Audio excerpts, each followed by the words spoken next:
NDA സംബന്ധിച്ചിടത്തോളം BJPയെ സംബന്ധിച്ചിടത്തോളം ഞങ്ങളുടെ ചരിത്രത്തിലെ ഏറ്റവും നല്ല ഒരവസരമായി തെരഞ്ഞെടുപ്പിനെ കാണുന്നു. ഏറ്റവും വലിയ ജനമുന്നേറ്റം BJPക്ക് അനുകൂലമായി, നരേന്ദ്രമോദിക്ക് അനുകൂലമായി കേരളത്തിൽ ദൃശ്യമാകുമെന്ന കാര്യം ഉറപ്പാണ്. ഒട്ടേറെ സീറ്റുകൾ ജയിക്കാനുള്ള സാധ്യതയുണ്ട്. ഇന്നലെയും അത് സംബന്ധിച്ചുള്ള വിലയിരുത്തലിൽ അങ്ങനെയാണ് എത്തിപ്പെട്ടിട്ടുള്ളത്. അതുകൊണ്ട് രണ്ട് മുന്നണികൾക്കിടയിൽ ഇത്രയും കാലം ശക്തമായ രണ്ട് മുന്നണികൾ അവർ നിശ്ചയിക്കുന്ന അജണ്ടകൾക്ക് പ്രതിരോധിക്കുകയോ മറുപടി പറയുകയോ ചെയ്യുന്നവരായിരുന്നു എൻ്റെ പാർട്ടിക്കാർ. പക്ഷെ ഇന്നങ്ങനെയല്ല. ഞങ്ങളുടെ അജണ്ടയ്ക്ക് അവർ മറുപടി പറയേണ്ട സ്ഥിതിയിലേക്ക് കേരള രാഷ്ട്രീയം മാറിയിരിക്കുന്നു. അതുകൊണ്ട് ഗുണപരമായ മാറ്റം ഉണ്ടാകും എന്നുള്ളതാണ് എൻ്റെ വിലയിരുത്തൽ. ഇത്തവണത്തെ തെരഞ്ഞെടുപ്പിൽ പ്രത്യേകത ഉണ്ടായത് രണ്ട് മുന്നണികളോട് മാത്രമല്ല, റഫറി തന്നെ ഗോളടിക്കുന്ന സാഹചര്യമുണ്ടായി. അതിനോടൊക്കെ അതിജീവിച്ചുകൊണ്ടാണ് പോയത്. അങ്ങനെ അതിജീവിക്കാൻ സാധിച്ചു. അതോട് ബന്ധപ്പെട്ട നിയമയുദ്ധം ഉൾപ്പെടെയുള്ള കാര്യങ്ങളെ സംബന്ധിച്ച് ഞാൻ നാളെ വെളിപ്പെടുത്തുന്നതാണ്. അതാണല്ലോ പറഞ്ഞത്, ഒട്ടേറെ മണ്ഡലങ്ങളിൽ ജയിക്കാൻ സാധ്യതയുണ്ട്. ആ സാധ്യത വളരെ വ്യക്തമാണ്. അതുകൊണ്ട് തികഞ്ഞ പ്രതീക്ഷയോടെ 80 മുതൽ BJP തുടങ്ങിയ ദിവസം മുതൽ ഞാൻ BJPയുടെ പ്രവർത്തനത്തിലുള്ള ആളാണ്, തെരഞ്ഞെടുപ്പ് പ്രവർത്തനത്തിലുള്ള ആളാണ്. ഇത്തവണ രണ്ട് കാര്യങ്ങൾ പറഞ്ഞതിൻ്റെ പേരിൽ ഞാൻ ആ ശബരിമല സംഭവത്തോട് ബന്ധപ്പെട്ട് പ്രതിയാണ്.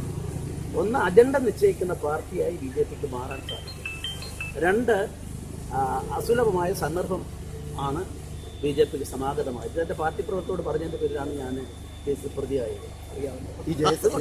അപ്പോൾ ഒരു കാര്യമുണ്ട്, അത് രണ്ടും, ഒന്ന് ഞങ്ങളുടെ സാധ്യതകൾ അനന്തമായ സാധ്യതകളായി മാറിയിരിക്കുന്നു. രണ്ട്, അജണ്ട സെറ്റ് ചെയ്യാൻ ആ അജണ്ടയിൽ രണ്ട് മുന്നണികളും മറുപടി പറയാൻ നിർബന്ധിതരായിരിക്കുന്നു. അതിൽ റഫറി തന്നെ ഗോളടിക്കാൻ ഇറങ്ങി പുറപ്പെട്ട് ആ റഫറി തന്നെ ഏതാണ്ട് ചെയ്യാൻ പാടില്ലാത്ത കാര്യങ്ങൾ ചെയ്തതിൻ്റെ പേരിൽ അദ്ദേഹം നാളെ ഉത്തരം പറയേണ്ട ഒരുപാട് ചോദ്യങ്ങൾ അവശേഷിക്കുന്നു. ഞാൻ ആരെപ്പറ്റി പേര് പറയുന്നില്ല. റഫറി എന്ന് പറഞ്ഞാൽ എല്ലാവർക്കും അറിയാമല്ലോ തെരഞ്ഞെടുപ്പിലെ റഫറിയാണ്. അതുകൊണ്ട് ഇത്തരം കാര്യങ്ങളെ സംബന്ധിച്ചിടത്തോളം സത്യം ജയിക്കും. സത്യത്തിനെതിരായിട്ട് എത്രമാത്രം എന്നെയൊക്കെ അന്ന് കേസിൽപ്പെടുത്തി, ഇപ്പം കേസിൽപ്പെടുത്തി, ആ കേസിൽപ്പെടുത്തിയ സംഭവത്തിലൊന്നും യാതൊരു സത്യത്തിന്റെ അംശവുമില്ല. അബ്ദുള്ളയെ പോലുള്ള ആളുകൾ എനിക്ക് വേണ്ടിയിട്ട് പരസ്യമായിട്ട് പറയാൻ തയ്യാറായിട്ട് അവർ വന്നിരിക്കുകയാണ്. അപ്പോൾ അതുകൊണ്ട് ഇത്തരത്തിലുള്ള കലാപത്തിന് ആഹ്വാനം ചെയ്തു. അത്തരം വ്യക്തിപരമായും BJPയുടെ സംസ്ഥാന അധ്യക്ഷൻ അതൊക്കെ എന്നുള്ള നിലയിലാണ്. അതിനെയൊക്കെ നേരിടാൻ സാധിക്കും. പൂർണ്ണമായ സംതൃപ്തിയോട്, പൂർണ്ണമായ പ്രത്യാശയോടെ, പ്രതീക്ഷയോടെയാണ് ഇത്തരം 5 സീറ്റുകളാണ് പറഞ്ഞിരിക്കുന്നത്. ഈ 5 സീറ്റുകൾ ഏതൊക്കെയാണ്?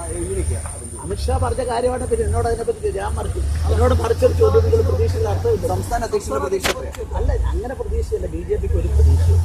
അത് അഖിലേന്ത്യാ അധ്യക്ഷൻ പറഞ്ഞ വിഷയമാണെങ്കിൽ പിന്നെ അതിനെപ്പറ്റി ഒരു വ്യത്യസ്തമായ എന്തെങ്കിലും 5-ൽ കൂടുമോ?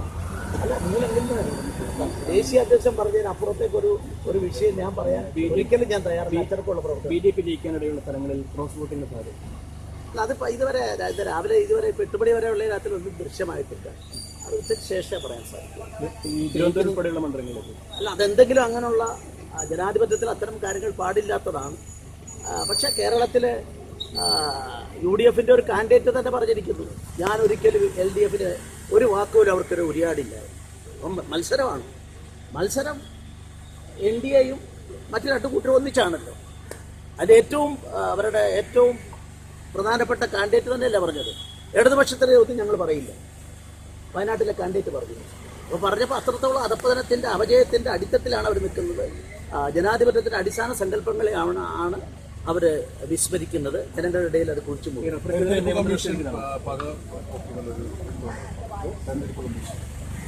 ഞാൻ അതിനെപ്പറ്റി ഞാൻ പറഞ്ഞല്ലോ, നാളെ അതിനെപ്പറ്റി കോഴിക്കോട്ടെ ആയിരിക്കും ഞാൻ നാളെ.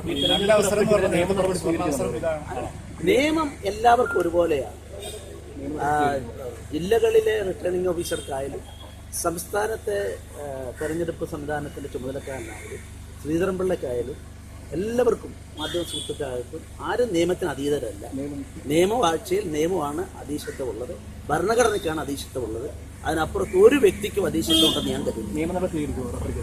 തീർച്ചയായിട്ടും നാളെ ഞാൻ അതിനെപ്പറ്റി പറയാം. ഞാൻ എൻ്റെ കാര്യങ്ങളെല്ലാം പഠിച്ച് തീർച്ചയായിട്ടും അതിൽ നടന്ന അനീതിയെ